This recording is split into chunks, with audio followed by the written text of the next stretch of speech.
અવિરત અનરાધાર મુશળધાર જળબંબાકાર આ પરિસ્થિતિ હાલ ગુજરાતની છે, કારણ કે વરસાદ એ પ્રકારનો છે. નમસ્કાર, આપ જોઈ રહ્યા છો TV9. હું છું હાર્દિક મોદી અને છેલ્લા 24 કલાકમાં જે વરસાદના આંકડા સામે આવ્યા છે તે ચિંતાજનક છે, કારણ કે 24 કલાકથી ધોધમાર વરસાદ પડી રહ્યો છે. ભાવનગરમાં જળબંબાકારની હાલત છે અને અવિરત વરસાદને પગલે નદી નાળા, ખેતરો અને વોકળામાં પાણી ભરાયા. પાણીનો ધસમસતો પ્રવાહ જોવા મળ્યો. અનેક ગામોમાં મુશળધાર વરસાદથી લોકોની મુશ્કેલી પણ વધી છે. ખેતરો પણ સખત પાણીથી તરબોળ થતા હવે ખેડૂતોએ ચિંતા વ્યક્ત કરી છે. જો આ રીતે જ અવિરત વરસાદ ચાલુ રહેશે તો ખેતરોમાં પાણી ભરાશે અને પાકને નુકસાન થશે. આ ધમાકેદાર વરસાદ જો થોડો પણ ઠરે તો સ્થિતિ ઠીક રહેશે, નહીતર પાક બગડશે.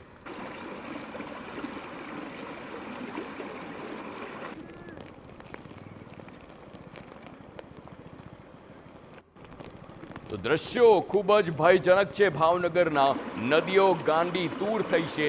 અવિરત વરસાદ સતત ચાલુ છે અને જે આંકડો છે તે 12 ઇંચથી વધુ વરસાદનો નોંધાયેલો છે. રાજ્યમાં કાગડોળે જોવાતા ચોમાસાની સત્તાવાર શરૂઆત, આગમન હવે થઈ ચૂક્યું છે. ત્યારે આગમન જ એવું ધમાકેદાર રહ્યું છે કે ભાલ પ્રદેશ, ભાવનગર પ્રદેશ, અમરેલી તમામ વિસ્તારો છે તે પાણીથી તરબોળ થઈ ચૂક્યા છે. આપ સીધા જ દ્રશ્ય જોઈ રહ્યા છો ભાવનગરથી, કે જ્યાં આગળ જે મુખ્ય હાઈવે, આ ઉપરાંત જે જેસર, ઉપરાંત પાલીતાણામાં જે ભારે વરસાદ થયો અને ભારે વરસાદ બાદ જે તમામ ખેતરો છે, જે તમામ નદી નાળા છે તેમાં નવા નીરની આવક થઈ છે.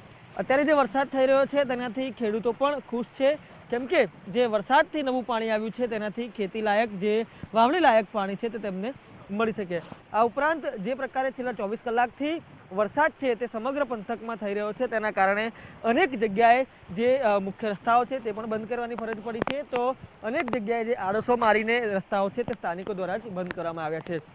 વરસાદની સ્થિતિ એવી છે કે જે તમામ ગામો છે તેમાં પણ જે આજે બંધ જેવી સ્થિતિ છે તે જોવા મળી રહી છે. ત્યારે ખેડૂતો આપણી સાથે હાજર છે, તેમની સાથે વાત કરીશું. તમારું નામ જણાવો. છેલ્લા 24 કલાકથી આ પંથકમાં શું સ્થિતિ છે? 24 કલાકથી એક ધારો વરસાદ પડે છે. મારું નામ કનુભાઈ વાંસાભાઈ કુવાડિયા, મારું ગામ નેસડા, તાલુકો સિંહોર, જિલ્લો ભાવનગર છે. અત્યારે 2 દિવસથી વરસાદ વધારે પડતો પડે છે, એટલે નુકસાની તો છે. ખેતરમાં પાણી વધારે પડતા ભરાઈ ગયા છે, એટલે નુકસાની ખેડૂત માણસને વધારે છે. હવે જો આથી પાછળ ખેતરોમાંથી આવો છો, જે પ્રકારે તમે કીધું, ખેતરોમાં કેટલા પાણી છે અત્યારે? ખેતરોમાં અત્યારે ભર્યા છે, ગોઠણામાં પાણી ભર્યા છે. અત્યારે ગોઠણામાં પાણી ભર્યા, નુકસાન છે, ધોવાણ વધારે થઈ ગયા છે. હવે વરસાદ રહી જાય તો સારું, હજી વધારે પડતો વરસાદ પડશે તો મોલાદ બધી બળી જાય છે, એટલે ખેડૂતને નુકસાન બહુ જાય છે.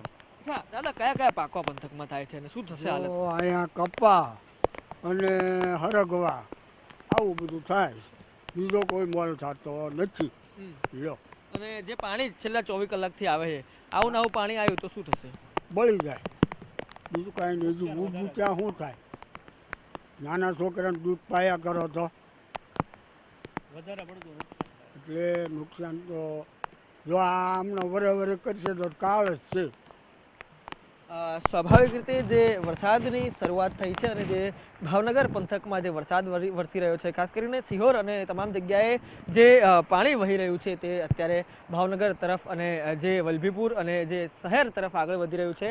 આ પાણી જે આપ દ્રશ્યમાં જોઈ રહ્યા છો તે સ્વાભાવિક રીતે અહીંયાથી શાંત જગ્યા હોય છે અને શાંત જગ્યામાંથી અત્યારે જે પાણી છે તે પસાર થઈ રહ્યા છે આગળ. અનેક ગામોમાંથી થઈને આવતા પાણી છે, અનેક શહેરોમાંથી થઈને આવતા પાણી છે, પરંતુ આ જે તમામ પાણી છે તે આગળ જઈને જે દરિયામાં વહી જાય છે. પરંતુ સ્વાભાવિક રીતે જે ખેડૂતો છે તે હવે વરસાદ રોકાય તેવી પ્રાર્થના ક્યાંક ને ક્યાંક કરી રહ્યા છે. જો વરસાદ નહીં રોકાય તો જે પાક છે તે બળી જવાની બીક પણ અહીંયા સતાઈ રહી છે. કેમેરા પર્સન ઇમરાન શેખ સાથે રોનક વર્મા, TV9 ભાવનગર.